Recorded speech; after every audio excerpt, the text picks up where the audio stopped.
Hello and welcome back to Safety for Cruisers. My name is Eitan and today we're going over ditch bags. So we're going to go through ours. You're going to see everything we have. We'll talk about a couple of things that I wish we had and a couple other considerations as we go through.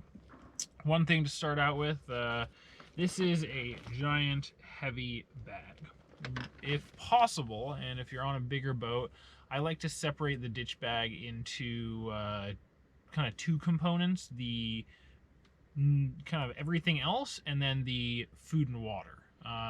Usually I'll have them paired together and I'll have them super close by, but because water takes up a lot of space and a lot of weight in the bag, if you can separate those out and delegate that to a single person, especially with a bigger boat and a bigger crew, that makes the size of a single ditch bag a lot more manageable. So we don't have that because we're a smaller boat, smaller crew, but something to consider if you're working on a bigger vessel. So starting out on our front pocket here, we have our GPS, little mini wrist-mounted GPS, and our PLB. So this is a PLB that's dedicated for the ditch bag. Obviously, with the with any abandoned ship situation, you're going to bring the ship's EPIRB, but I always like to have a backup, so we have our PLB there, as well as our personal ones we have on our vests. We have the one of several patch kits for the raft. We have our VHF radio. This is dedicated to the ditch bag. We have our other one, the HX890. This is my old 870, so that one lives in the bag permanently.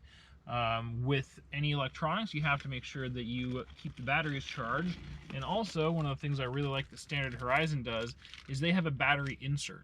So this, say, we drove the ball, we didn't charge the batteries up, we needed to use it, the lithium ion that's in there is dead. This little insert here runs off of AAAs. So we could actually just stick these batteries that we have zip-locked up right in the radio, and we'd be able to use it that way. So nice feature that Standard Horizon includes on theirs.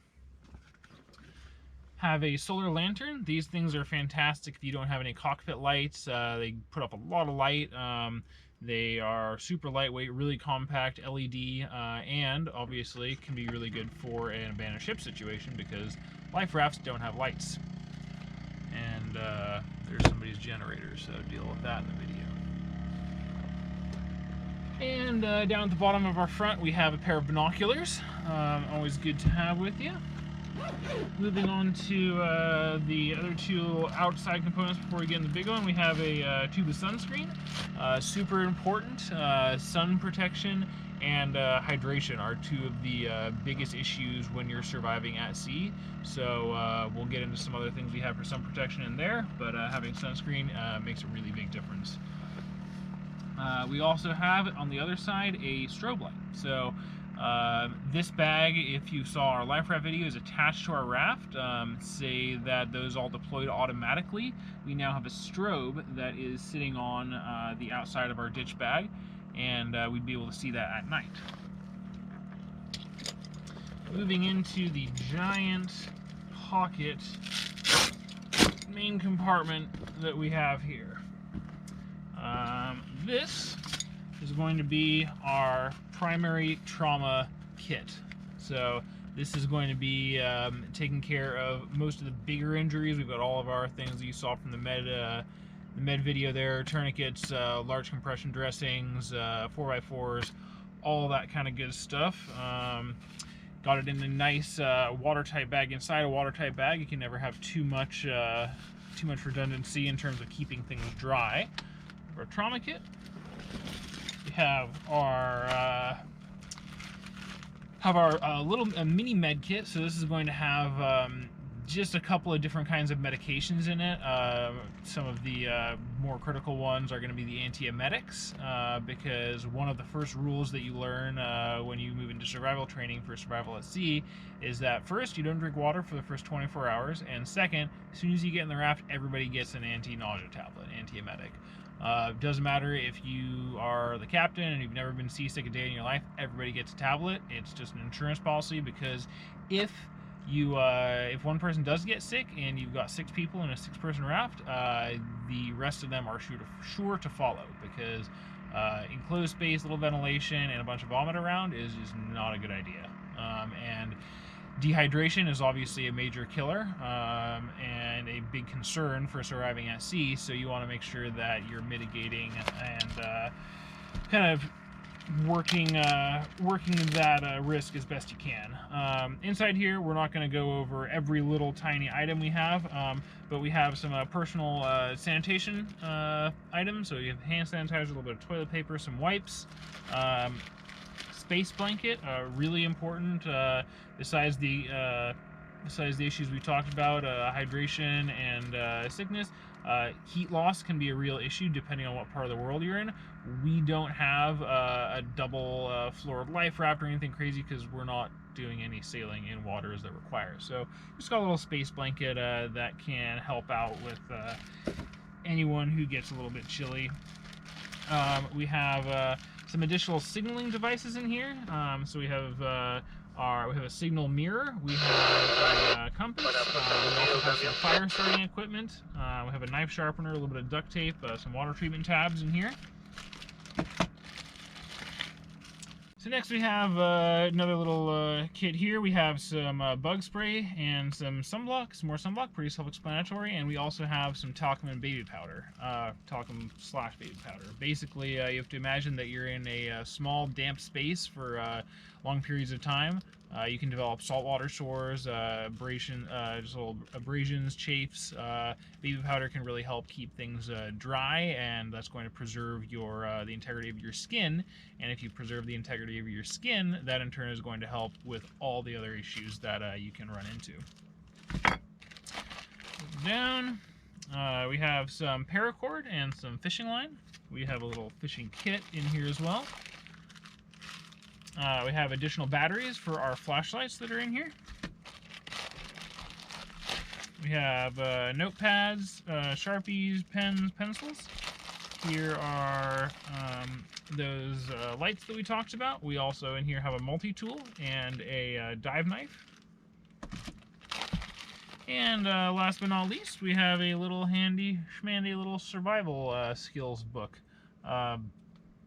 To be honest, I don't have the faintest idea where I got this from, but it's been sitting on a bookshelf for better part of my life, and I figure what better place for it than the ditch bag. If you are familiar with any survival skills and you've got any experience, you shouldn't need this, but you have to always plan for the worst. So imagine that I didn't make it into the raft, I stay on board, I die, whatever the case is. I have a novice crew member who has never left their desk job before for a stay out. This might very well make a big difference to that person. So, moving on to the next item in here. We have parachute flare. Again, we have additional flares in the boat in our flare kit. You'll see if you watch the signaling video, but we have a couple of dedicated ones to the bag as well.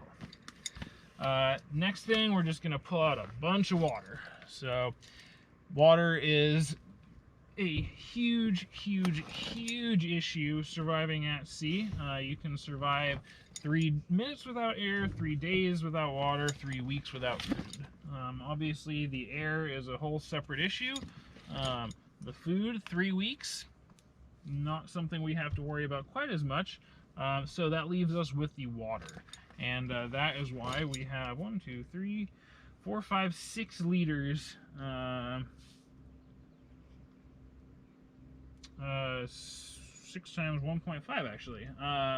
So it's going to be 9 liters of water in this pack, and that is for that's obviously going to be for a full crew that we plan for. If we have less than a full crew on board, we can stretch that out a little bit. We can put some links to water rationing in the description here. That's a whole other topic we're not going to get into, but one of the biggest things is making sure that your crew is hydrated while they're in the raft.